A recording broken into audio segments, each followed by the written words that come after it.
All right, guys, my guest today is Dr. David Bonanno, a clinical psychologist with over 30 years of experience working in mental health and performance. He's worked with more than 17,000 people, including traders, and his focus is something that I think every single trader watching this is probably going to relate to. Why you can know exactly what to do and still not do it. And I think another good thing that I hope we answer here is why discipline can break down, or why psychology can break down in the moment, why we hesitate, why we overtrade, revenge trade, all those little red flags that traders have. And we've all heard it before, but somehow we keep doing it, even though we've seen the setup 100 times before. So I think Dr. Bonanno approaches this from a completely different angle than most trading psychology conversations. Not just tips, not motivation, not just stick to your plan, but what's actually happening in your brain and your nervous system when the pressure actually hits. He's an author of a book called The Consistently Calm Trader. And today we're going to break down what's really going on in that moment before you click buy or sell. Dr. Bonanno, welcome to the show. I'm really happy to have you here. Thanks, Ben. Yeah, it's great to be here for sure. So I've said this a lot to many different people over the years. I think some of the toughest traders, and look, I've coached a lot of traders too. I think some of the toughest traders to coach are I don't want to be like insensitive here, but they're the smarter people. They're the intellectual types, right? So you talk a lot about smart traders doing dumb things, and I can relate to that just in my experience with teaching people. And I don't know the clinically, proper term to say here, but I feel like the average person, who doesn't over intellectualize trading, they're easier to teach. So from your perspective, what's happening? What's going on there? Yeah, that's such a good question. And that is one that I've been trying to answer for most of my life. Why do smart people do stupid shit? And it's because we don't really live in our logical brains as much as we'd like to think so. And those people who you're talking about who are particularly obstinate, who really do identify with their logical brains, I think they're kind of fooling themselves to some extent, thinking that, well, I don't I don't let my emotions get in the way. But you know what I'm all about is talking about the nervous system. I'm glad you even said those words, because a lot of us trade and we're affected by that noise of our emotions and our adrenaline, and we don't even know it. So, we could be talking ourselves through a certain decision, and you could come up with reasons to justify anything. But if you are at any point like adrenalized, as I like to call it, then your logical brain is designed to go offline. So like I became a PTSD expert, and what that is really all about, PTSD, is that your fight or flight system takes over. And I argue that even in the smallest degree, like even if you're just like excited, not even like nervous or panicky, but if your emotions get involved, then you're going to be working in a distorted way. You're not even really going to know it. Yeah. So I think that for some of those people some of the intellectuals, I think it works in certain areas of life. Overanalyzing, being intellectual. But when it comes to the markets, let me be honest with you, becoming a trader in trading is one of the hardest things mentally and psychologically that I've ever done in my life, because my brain and my body goes through so many different emotions in a single day. I feel so many different things in 5 minutes that non-traders might feel in a week or a month. That's because you're Sicilian. Yeah. No, but I love hearing you talk like this, because a lot of traders, they don't want to admit that. So I didn't mean to interrupt you.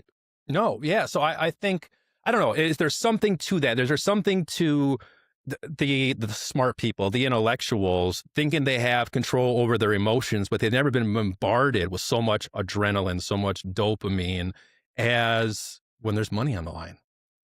When your decisions directly impact your bottom line. Yeah. So like you said, how trading makes you a better person, and I have to agree with that 100%. It's even kind of funny to me how, like somebody's family or their friends will be begging them to make some changes in their life, and you can kind of be like, yeah, yeah, yeah. But then when the market is calling you out, then people are like, oh my gosh, I got to be a better person. Yes. And a lot of people in other arenas of their lives are really hard workers, and that really pays off for them. And they do analyze and they are calculating. But when, like you're saying, when it's on the line, working harder, being more active is usually definitely going to backfire on you. And it is kind of like, let's say, if you're an elite athlete, and that's how I see myself, is a performance coach for elite traders, not for people who are screwed up in the head. Or I mean, of course I can help those people, but I'm talking about, like, if you really want to be dialed in with your psychology as a trader, then you need an elite performance coach. And so yeah, you could be the hardest working player on the team, you could be practicing twice as much as everybody else, and then when you get in the game, then yeah, like like, what did Mike Tyson say? Like, everybody's got a plan till they get punched in the mouth. I Right. mean, at that point, you're acting or reacting. You're in fight or flight. Well, pretty much, and it's all subconscious anyway. And so you do have to look at those factors for sure. You can't just tell yourself that you're a smart person who works hard and who's disciplined in the rest of their life, because this is a whole different animal, isn't it? When there's money on the line. Yeah. Do you think that so you brought up a good analogy about athletes and working harder. And do you think that can work in other areas of life where it's just grind it out, just work it out? And you just mentioned that in trading, when it comes to trading, more action, more activity does not equate to more money. And usually it's the opposite, right? Like the more activity equals more opportunities to blow up at the end of the day. But if in basketball, in hockey, in baseball, is it different, or do you think it's the same thing? Can an athlete still work hard, still grind it out, still throw up those free throws in the off season, but still choke in a game? Yeah, for sure.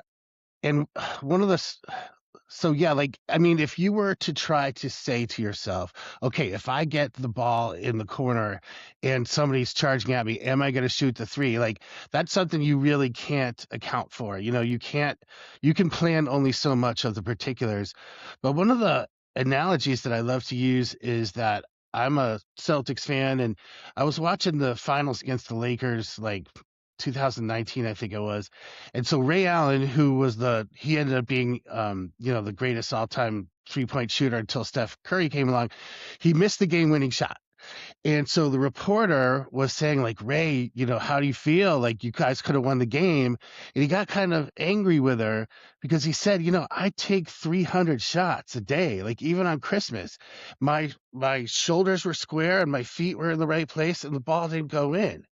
So I mean, you can definitely prepare as much, as you can, but when it comes live, I mean, that's one of the things that's really so thrilling about it, isn't it? I mean, you can't you not only can you not predict all of the factors that make the price action do what it does, but afterwards you'll never even know all the factors that went into it. So, I mean, at a certain point, you have to be able to just um realize that you have limits and you're only so talented, and then if you can do that, you'll be rich. So I've seen you and heard you say, and I do agree with this, that you say most trading advice falls short. So what do you think is missing? Where does it fall short? Yeah. When people tell you that you need to change your thoughts, and then they think that is going to be enough. Sometimes it works, and maybe some of you out there have heard of cognitive behavioral therapy, which is in which, like, you try to reframe things. Like, let's say, my wife helped me with this because, like, I had this friend, always be bragging to me how awesome he was, and I hated this guy. And then my wife said, "Let's think of it in another way. He's trying to impress you." And then I'm like, "Oh, okay. Well, now he's just an idiot, but he's more lovable, I suppose, like, because he wants me to like him." So I'm just giving an example of how you can change your thoughts, and that definitely has its applications, and it can be really good. But you can't rely on that. You need to. dial in your nervous system. So, you know, if you're telling somebody who's been trading emotionally or revenge trading, for example, and if you're telling somebody who's full of adrenaline, their logical brain is going offline, at least to some extent, their fight or flight's up, and you tell somebody who's full of adrenaline, you need to be calm. Well, yeah, no shit. But you might as well be telling somebody who's full of alcohol that they should just be sober. Right.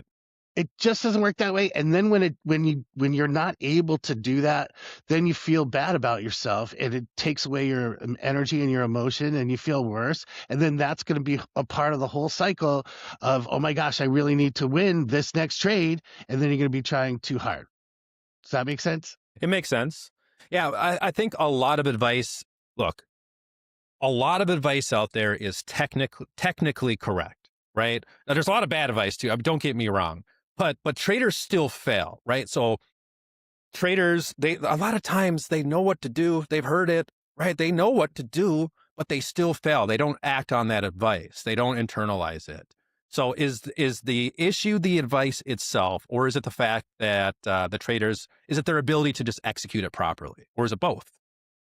Or they don't know how? I guess, it's, what is it? It's they know what to do, but they don't do it. I mean, I can't disagree with the advice. The advice is good, but sometimes it is impossible to follow depending on your biological makeup.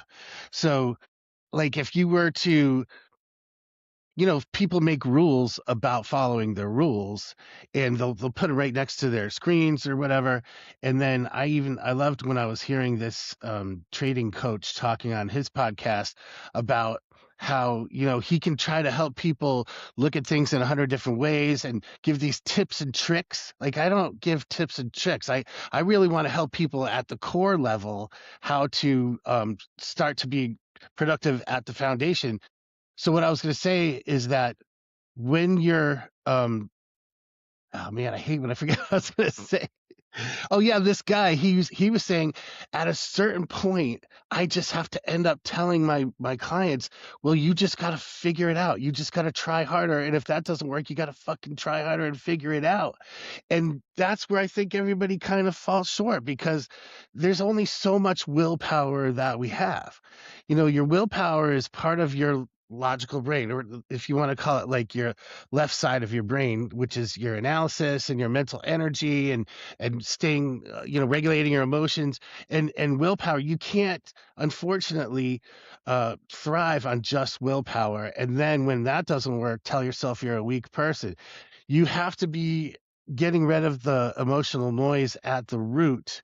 And so that's what I do. I mean, can you imagine like going into any given trade with well, you can. I mean, you said you get emotions, but I'm sure that you have found ways to regulate your own self. And if it's okay, I would like to either now or at some point do an exercise for the audience so that they can see just how this works.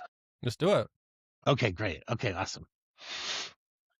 Okay, so we're going to do some eye movements, and this is based off of a therapy called EMDR, which has been around since the 80s, and people can look it up. It's very well known, but it's only been used for PTSD, and this is what I want to bring to trading psychology. It's really powerful.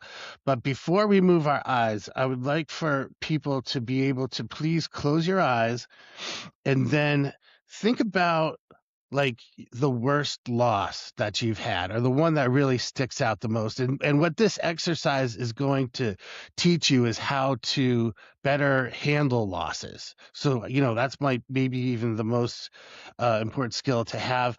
But if you guys could close your eyes and just imagine the worst loss you've had, what does that feel like in your body? I'll give you 10 seconds. Okay. So you know what that feels like now. And then what I'd like to do is have you contrast it with the best win that you've had, or just maybe the first time or the most recent time that you felt really excited. So go ahead and close your eyes and please feel that in your body. Okay. And now with your eyes closed, repeat to yourself 6 times slowly, I will be calm when I'm as a trader. I will be calm as a trader. Here we go. Okay. So what I'd like for you guys to think about is when you were channeling those two different experiences, what did they have in common? And what I think you might find is that, yes, there are emotions involved, but there really also is adrenaline involved. So when you have a bad loss and you feel angry or guilty or disappointed, upset, your adrenaline's going to go up, and that's kind of like the fight or flight part of you. And that's what I say is what makes your logical brain go offline. When you are excited and you had a really great trade, your adrenaline is also up. And that's also not good. As a matter of fact, this morning, Ben, I heard you say on a podcast, like, oh, I had such a great day today. And then tomorrow, my only job is to try to keep my ego intact so that, I don't get too high and I could stay clear and focused. So we need to really not get too high or too low. And that's easy for anybody to say. And the reason I had you guys think 6 times to yourself that I will be a calm trader is because I wanted you to see that that doesn't really work. I mean, a lot of time, all psychologists, not just in trading psychology, they want you to change your thoughts and they want you to just keep reminding yourself. They want your conscious brain to keep reminding your subconscious brain that, that it can change, but it's really coming from the top down. And it's sort of like if you were to try to clean the basement by rearranging the first floor as best as you possibly could. You can't just tell yourself to have different thoughts and emotions and reactions. So now we're going to do the eye movements. And I would like for the audience, if you're not driving, to please have your eyes close to the screen enough so that they're moving back and forth when the ball moves. So when the ball's going like this, I just need you guys to like turn your phones horizontally or get close enough to the screen so that your eyes are going back and forth as you watch the ball. So as we're going to do this, I'd like for you to remember that loss again as you watch the ball. And you can do both. You can picture it and watch the ball. Don't try to be perfectionistic about it. Here we go. All right, good job.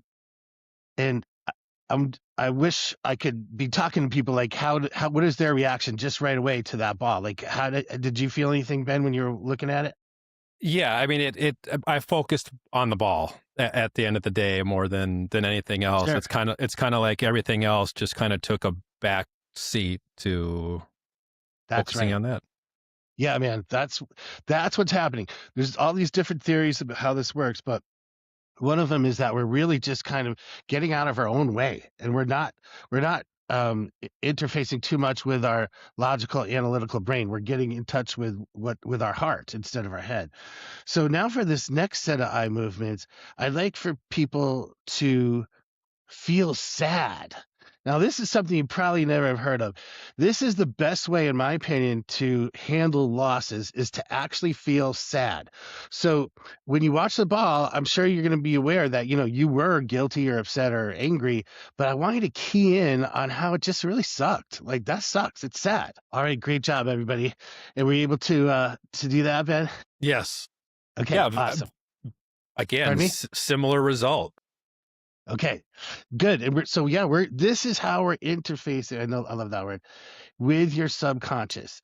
And the only other ways to do it really are like hypnosis, but this is not hypnosis. There's no trance involved or anything.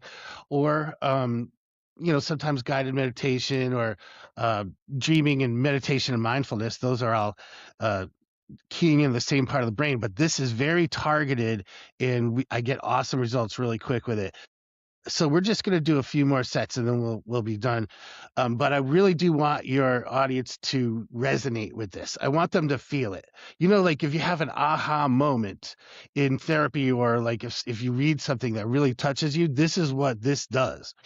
So for this next one, I'd like for you to key in on how seductive it is to feel angry. And what I mean by that is if you have a loss and you feel angry, you have a sense of power. You're like, I should have done this. The market should have done this. This shouldn't have happened that way. So you have this, adrenaline, like I'm saying, and you feel powerful instead of powerless. But the bad thing about being angry is you're not accepting reality. So, what I'd like for you guys to do is to see how you're not accepting reality when you have this adrenaline, even if it's guilt or whatever. Just feel the anger and how you're refusing to accept what happened. Okay. And now for this next one, I'd like for you guys to picture yourself moving on from a bad trade. So you're going to have to perhaps let go of the anger and the guilt and the rage and the upset and feeling disappointed in yourself. Just practice like breathing and then picture yourself moving on with a clear head and a clear conscience and a clear heart onto the next task at hand. Okay, we're doing great. One last one. As you watch the ball, imagine yourself dialing in your psychology, being as good as you can be in terms of regulating your nervous system, and how would that help you and anybody else that you care about if you can do that? All right. So what was that like for you, Ben? What did it feel like? So I feel like it locked me in a little bit on my thoughts. It focused my attention. It's like everything else became more quiet. It's almost like it calmed me down a little bit. Yeah, for sure. And I called before I got into trading psychology, I had developed this therapy which I call de-adrenalization. So that, I mean, then it just lends itself perfectly to trading psychology. I had actually created an app that I was going to sell to the military. We had the stats to prove that an app like this could treat PTSD better than a live therapist. And one of my business partners was just freaking crazy and messed it all up. But we thought we were going to get rich and change the world. And so this method that I developed was for the military. And so hopefully it can help the traders at home with their problems and regulating their own selves. Pause there for a second. Are you done with this presentation? Yeah. So I don't know how to get us back till it's me and you. So I'm trying to figure that out. I think you have to stop sharing the screen. There we go. Okay, good. Yeah. All right. Sorry. You can pick up right where you left off, or else I can.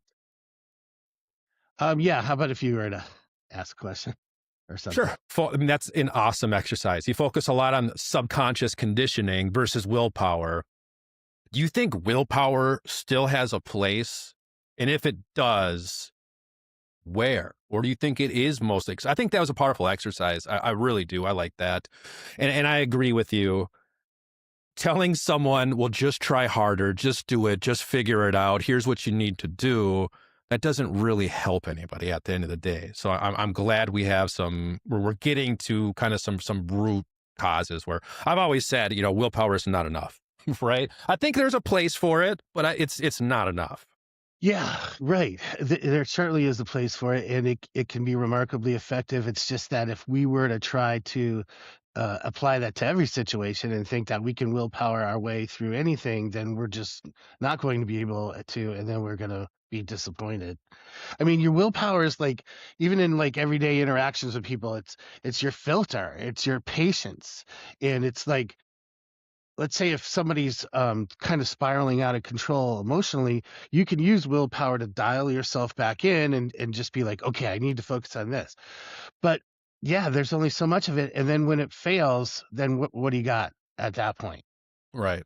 So that exercise we just ran through, can you maybe talk to me a little bit more about what that's actually doing? Like what's happening in our brains? I'm not saying can you get super clinical here, but just how can that benefit traders? What can traders do? What are some actionable steps, both before, during, after trades? Like how can that be useful? So, all right. So yeah, I had this client who was really successful and he was gearing up for retirement. He was looking for something to do that could supplement his income.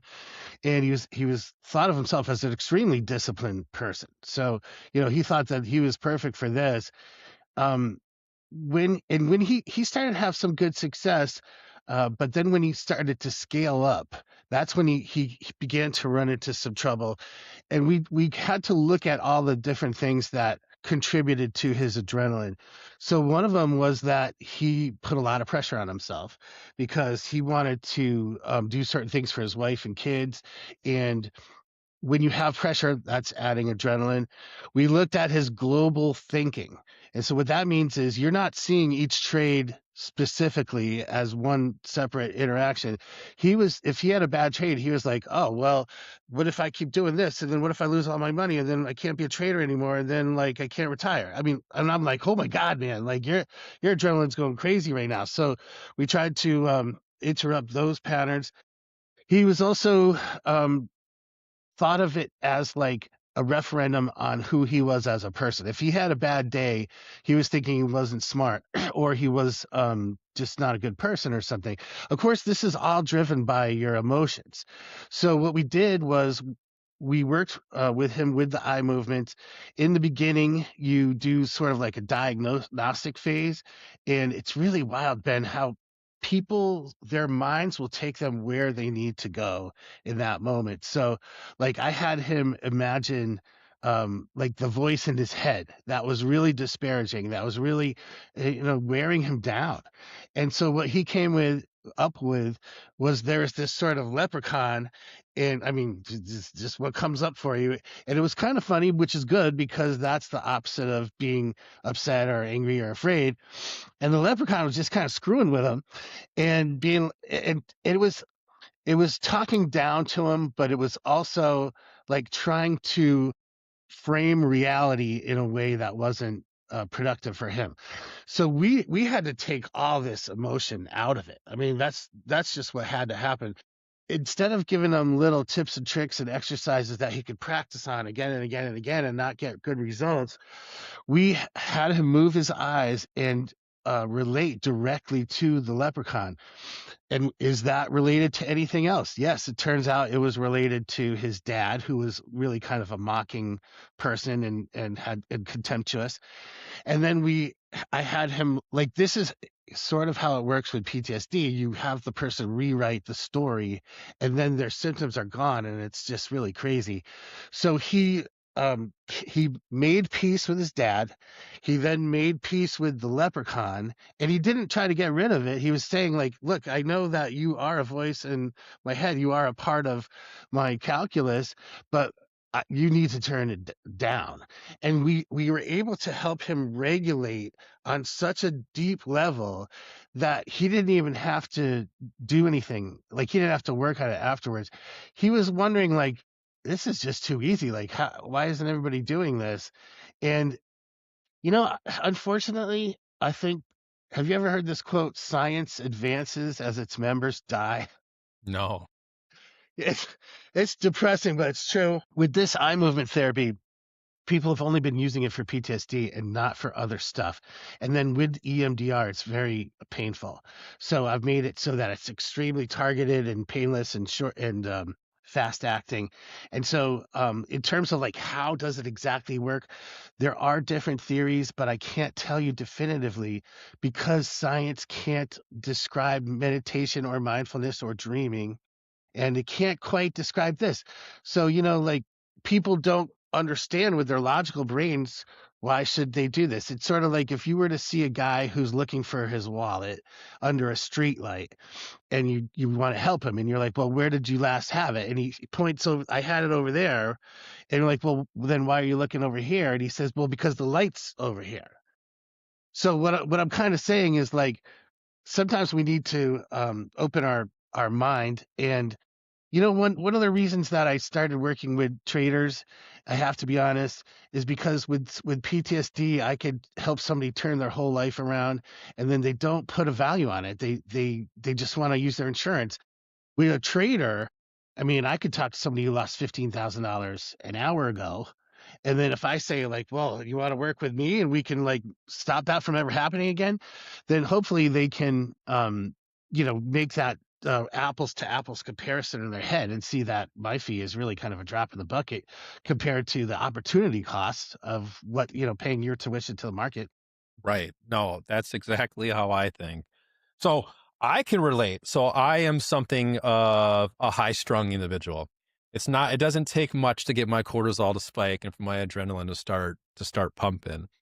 Is there a relationship? And again, I'm not, I wasn't trained on this, but is adrenaline different than dopamine? Do they play off of each other? Is it the same thing? Is it different? Am I muddying the waters going down that path? Yeah, good questions, but I try not to muddy the waters that way.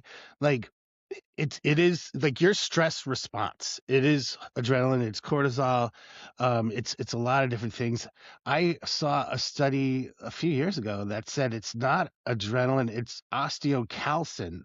Like, and I'm like, oh man, like I think I'm just gonna stick with adrenaline because people Yeah. know what I'm talking about Whatever there. it is, it's that Yeah. that yeah, yeah, yeah. No, I get it. I get it. 100%. But I do want to say though that like excitement is also adrenaline. It's not good. And you know how like a lot of people they try to manifest success, like they'll have a vision board and I Yes. mean I think that's good idea to try to picture where you want to go and then you sort of reverse engineer how you're gonna get there.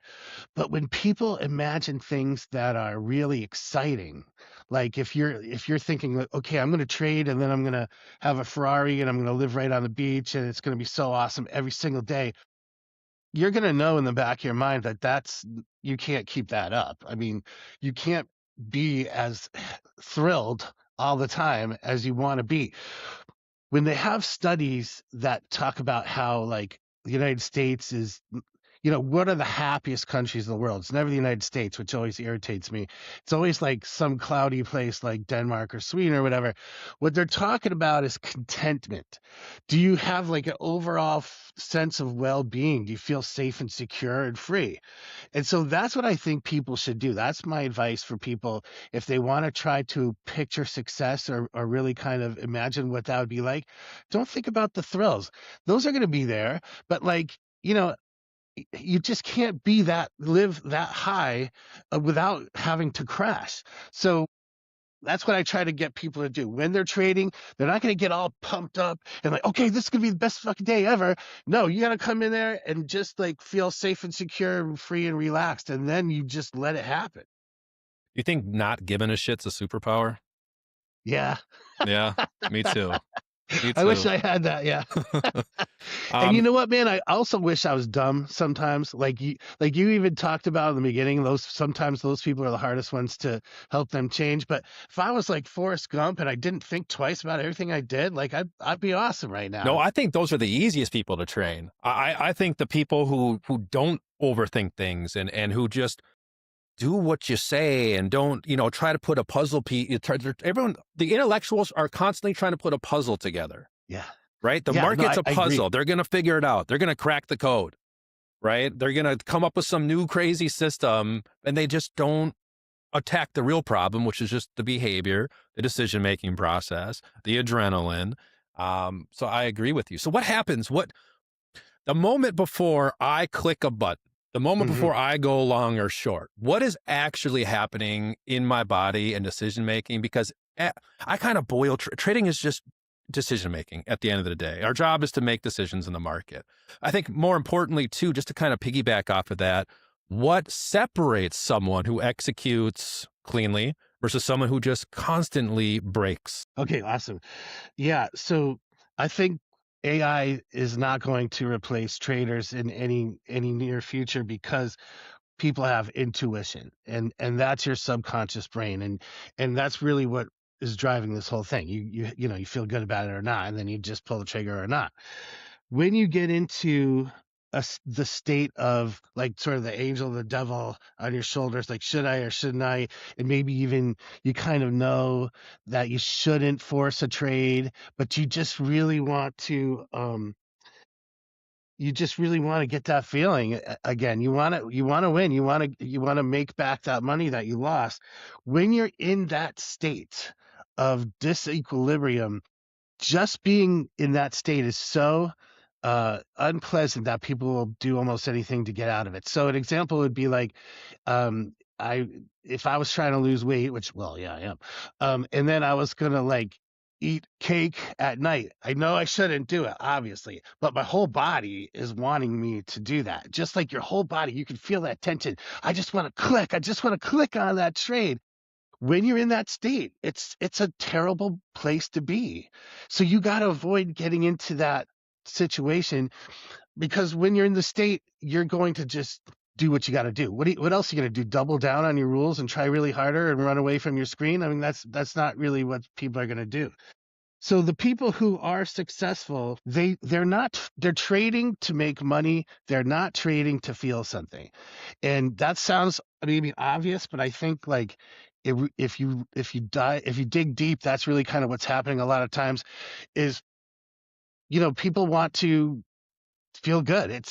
It's a little bit like gambling addiction. I'm not saying that it necessarily is, but if you're living in your emotions, like if you really ideally shouldn't have a good day after a good trading session, and you shouldn't be in a bad mood all day after a bad one. Does that make sense? I think if you put some over traders and some revenge traders in the same room as some gambling addicts, I think you'd see a lot of overlapping behaviors. Maybe not all the same, but I guarantee you there's some overlap there. Yeah. Yeah, to be able to just take your losses and move on and not make it a statement about yourself or life or whatever, like that is great. So yeah, not giving a shit is great, but then again, you have to care enough to be in there, to be involved. Yes. I want to get some clarity on you around journaling. Yeah. I want to push on journaling a little bit here. So I want to give you my thesis, my thought process on journaling, and then I want to see if it differs from yours. I think this could be a pretty good little conversation. So I think, number one, from like an entry model, from a strategy standpoint, setting behavior aside for a second, I think that's how Edge is built. I think it's earned. I think Edge is earned in the markets. It's not like you don't just stumble on it. You don't find it, you earn it. So I think doing things like reviewing trades, spotting patterns is big. You don't know what you don't know. You don't know, what works for you, what doesn't work for you if you don't have data to do it. But I also know from going through people's journals that they're lying to themselves. They're lying to themselves in the journal.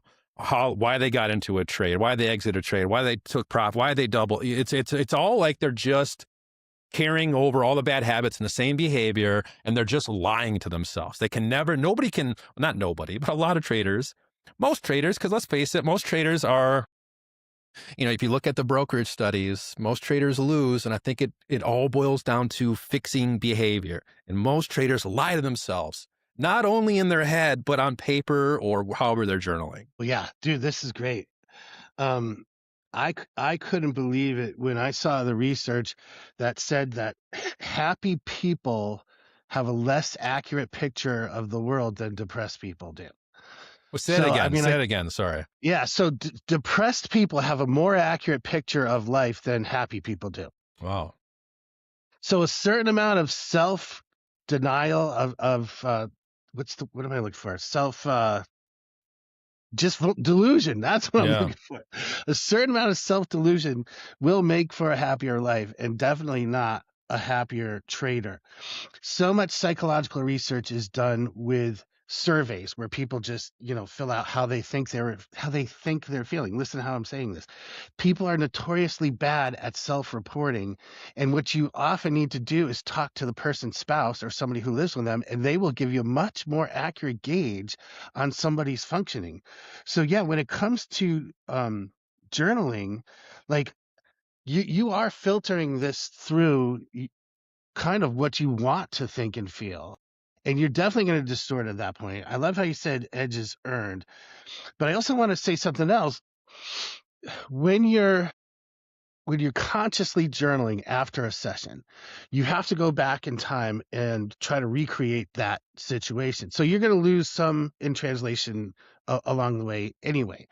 But you're also trying to recreate what was going on in your brain subconsciously in your body with your conscious mind. And the definition of subconscious is that it's not conscious. So so it's kind of like if you're you speak English, you translate something into Italian, and then you translate it back into English, and it doesn't quite, it's not as accurate as it could be. So what I try to get people to do is to journal while their eyes are moving back and forth, because in that way you're keeping it in the same language, the language of the subconscious. So yeah, when you're going back and thinking like, okay, so what was I thinking, feeling, and doing? What was I feeling? What was going on in my body? You're able to recreate it much more faithfully. And then also, just as a happy accident, you're also kind of remedying it as you go back. As you see what you did wrong, you're kind of readjusting your subconscious automatically as you do that. So I mean, I love how you said that, and I hope that's a good answer Yeah, to your no, question. that's a great answer, and I think we both kind of think along the same lines. There, that yeah, I mean, I've sat there and picked through people's journals, and when you actually have them try to break down a trait, it's very different than what's actually in their journal. It's a completely You know, different it's story. kind of it's almost scary that we all of us don't have as accurate picture of what's happening for us as we'd like to think that we do. We just don't. Like we're living in our own kind of world, and our brain will always sacrifice accuracy for certainty. So what I'm saying is we all need to feel certain about what we're doing and who we're with, and everything. And we're automatically, it's not, you're not aware of it. You're going to talk yourself into whatever it is, and yeah, like it's completely subconscious. You're not aware. Can you just walk me through like how your method like plugs into a trader's daily routine? Now, is this something, is what you is teach the right word? What you teach? Yeah. Is Or is how I is it coach, yeah. coach? Yeah, is it something that they use before, during, after mistakes? How does it plug in? How does it plug in? Right on. That's great. So, and yeah, I do like coaching is you're helping people to be as good as they can be. Whereas if you were doing therapy, like I've been trained to do, then you're helping people who have problems to mitigate the problems. So yeah, I see myself as like a performance coach for elite traders who are really serious.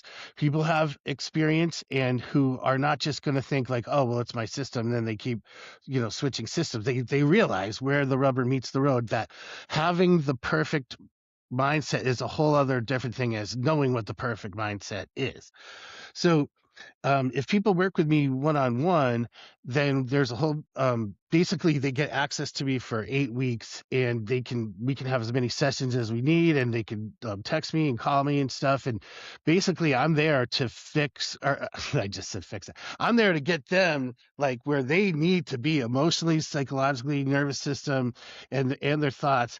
And so we do live sessions with eye movements, and it really does help us to understand. It helps the person to understand, not just with their head, but like in their body. When they have an aha moment, they understand what they've been doing.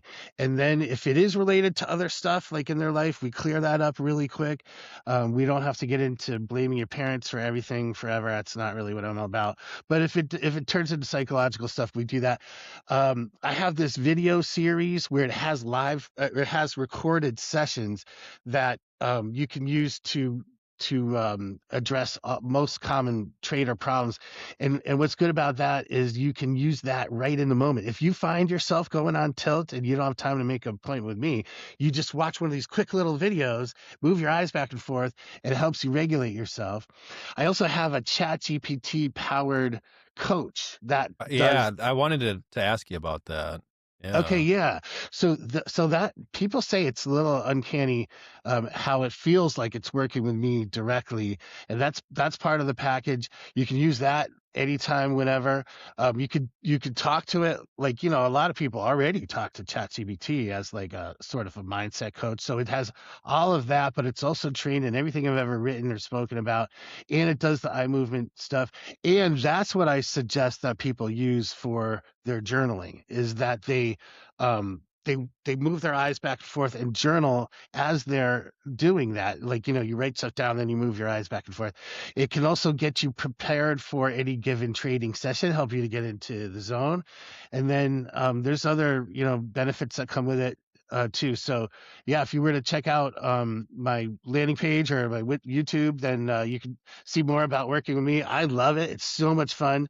Like I have to say that with the PTSD people, it could get kind of heavy sometimes, and they don't really know how to appreciate it. But with traders, I mean, if I, I have this guy told me he's probably made like over $500,000 since he worked, 500,000 more than he would have since he started working with me. So like, if he's paying me a few thousand or whatever, then that's not much. Yeah. Well, I think too, a lot of the times, I mean, let's face it. People who find someone like me or you or any type of mentor or coach, they're not usually coming to you from a place of, "Hey, I figured this out." Yeah. Right? So that's good. Well, and I bet it's frustrating for you, right, Ben? When you give somebody great advice, it's great, they know it's great, but then they can't do it. Like that must be so frustrating for both of you. Yeah, it is, and I think, look, you can't put I think everyone's triggers are a little bit different. You know what I wanted to ask you was, is there any similarities that you see in trading and the psychology of trading? I know we can say you can find adrenaline and this and that, but is being a trader and being in a trader's head similar to any other profession or any other thing in life? Wow, that's a pretty good one. I mean, it's completely different than PTSD, it sounds like, right? Well, it's more similar than you would think. I mean, with PTSD, you're trying to modulate your nervous system because, Yeah. for example, excuse me, like with anger management, it's not what do you do once you blow your cool. It's realizing that your adrenaline is getting worked up, and then you're off. Your brain goes offline. I mean, I would definitely say sports, that Yeah. it's similar to sports, but that's a great question, man. I'm not, nothing else is really popping up. Trading is such a special thing. I think that's what people really like about it. And, there's different motivations for it. I think the best traders are people who just like it. Like they like trading just because they like it. They might be doing it for income or for other, external rewards, but on an intrinsic basis, they just like trading. Like I think that's what brings you back. When you have a bad day and then you're like, well, I do want to get back in the saddle. Yeah. And then motivation. I want to talk about motivation. I want to talk a little bit about willpower. Correct me if I'm wrong here, but those can be fleeting, right? Like motivation can be fleeting. You can lose motivation. I can lose willpower. That can come and go. Do you think, though, on the flip side, is discipline something you build or something that only shows up if you are in the right state? I mean, I think that might be simplifying a little bit, uh, because like you and I were talking about, willpower can cover a lot of mistakes if you have it. Right. And yes, it does help. Like I think of things in terms of your mental energy overall.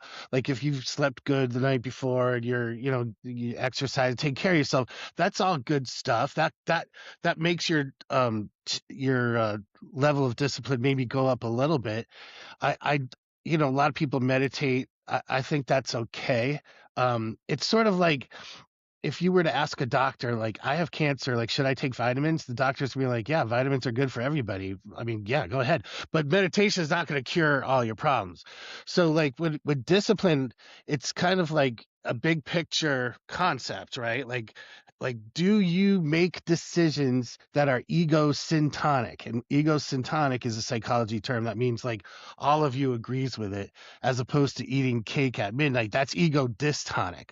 So can you look at your trading session and feel like I made good decisions with integrity, like integrity as in how do I feel about myself, and regardless of the outcomes?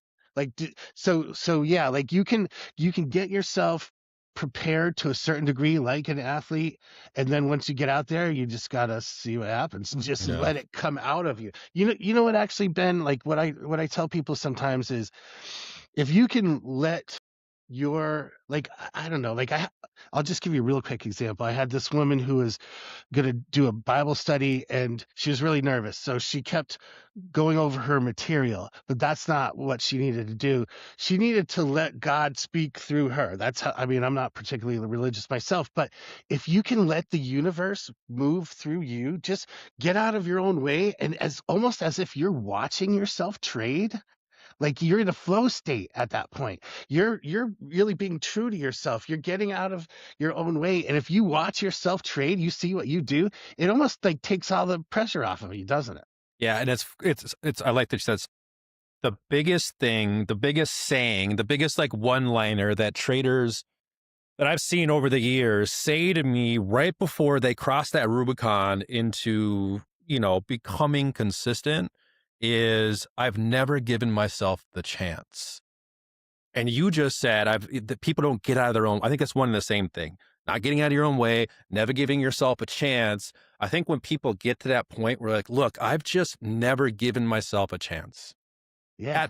That has been, anytime someone says it to me, I'm like, oh, good. We're finally getting somewhere. Because Yeah. you're right. Yeah, people never get out of their own way. That's so counterintuitive, isn't it? Because it's the opposite of working hard. Yeah. Yeah, it is. It's the exact opposite of working hard. Yeah. Which, I mean, you got to kind of work hard a little bit too, but you can't be standing in your own way. Hey, wonder if there's like a similarity you could say with trading and parenting. Because with parenting, you don't want to lose your emotional control and you have to care, but not care too much about any given moment what your kids are doing. Yeah. And oftentimes you have to just get out of the freaking way and let them grow. You do. So Yeah. I mean, hey, my kids, I have 7 kids. Oh, boom. So, my kids are pretty good, and they were kind of free range kids. I had to get out of their way, right? They had to. I wasn't doing, my wife and I weren't going to do 20 loads of laundry a week. They had to do their own laundry, just kind of got out of their way a little bit with guidance. But I agree with you there. That's super healthy. Yeah. If you were to micromanage them, that's not going to do anybody any good. Just like with trading. No. Cool. Well, Dr. Bonanno, I just want to say thank you for coming on. I think it was a great conversation. Do you have anything coming up? Where can people find you? Where can I follow you? Great. So yeah, I haven't done too much Instagram and TikTok. I just haven't had. You got to get on the gram, man. You got to get on the gram. I guess so. But if you go to my YouTube, that's where you can really spend more time with me and see a lot more of what I have to offer. So if you do that, and then I did just publish a book. It's called The Consistently Calm Trader: Master the Inner War Between Impulse and Discipline. That's a really good book. So yeah, if you were to do either of those two things, it'll lead you back to, me if you have any other questions. And of course, people can contact me or text me or whatever. And I like to meet people. We don't have to necessarily work together, but yeah, if you were to check out the book and the YouTube, then that would be the best place to go. Awesome. And I'll put those links down below. But I enjoyed the conversation. I hope we have another one in the future sometime. Check in again with my fellow Sicilian, my fellow countryman. Yes. But thank you for coming on. Yeah. Thank you so much, Ben. This was wonderful.